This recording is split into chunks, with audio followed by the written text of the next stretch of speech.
Hello again. I've been reading my Bible today and I was reading a book called Timothy. Timothy is a letter written from Paul to his good friend Timothy. Timothy was quite young and Paul was trying to encourage him. It says in chapter 4 and verse 12, "Don't let anyone look down on you because you are young. Set an example for the believers in the way you speak, in your life, in how you love, in your faith, and in how good you are." And it made me think of our story today. Our story is called You're Too Small. And it's written by Shen Roddy and Steve Lavis.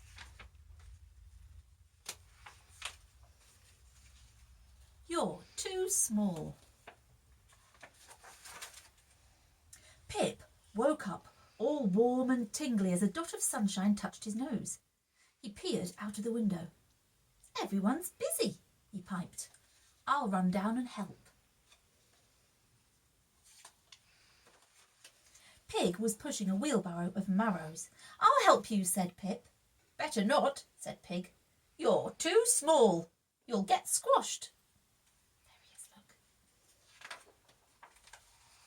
Nearby, Goat was stacking hay. "Can I help?" asked Pip. "No, thank you," said Goat. "You're too small. You'd get lost." There he is. Pip ran off and found Cow. He was painting a wall.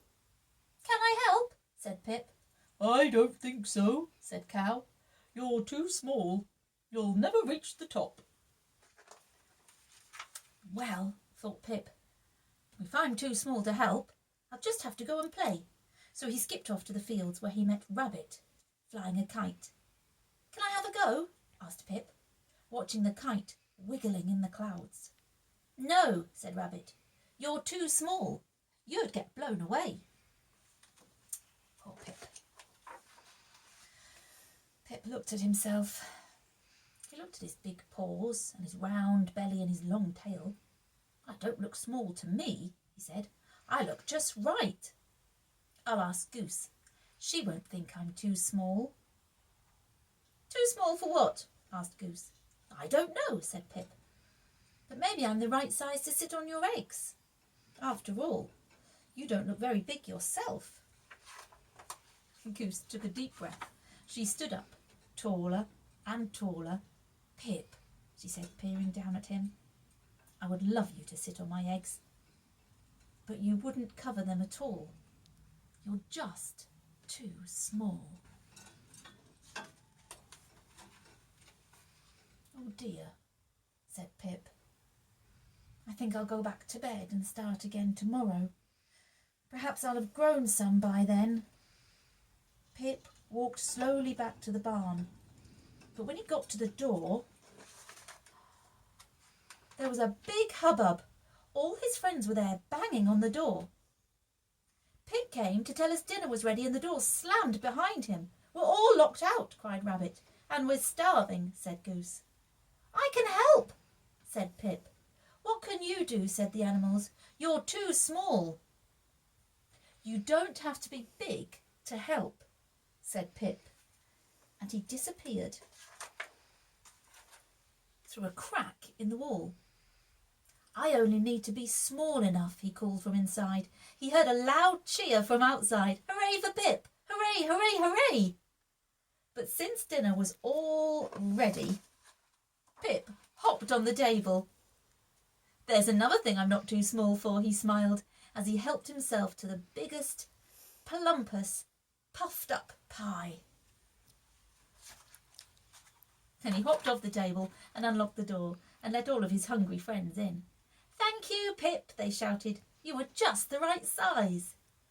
Pip smiled a big, puffed up pie smile, but all he said was, "Burp." Oh, Pip. Pip was too small to help his friends with some of their jobs, but he wasn't too small for the job that was just right for him. The Bible tells us not to be discouraged just because we're small or we're young. There might be some things you are too small for, but you're not too small to be part of God's kingdom. You can help in lots of different ways. Maybe you'd like to write an encouraging message or draw a picture and stick it in your window. Or perhaps you could post it onto our page so we can all see. Maybe you'd like to read a story to somebody in your house, or you could help the grown-ups with their jobs. There's lots of things you can do to help in God's kingdom.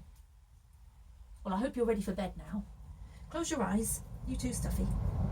We'll say our prayer. Heavenly Father, thank you that your word tells us, no matter where we are or who we are, no matter if we're big or small, old or young, we can all be part of your kingdom. We're one big family together, and you're our Father in heaven. Amen. Night night.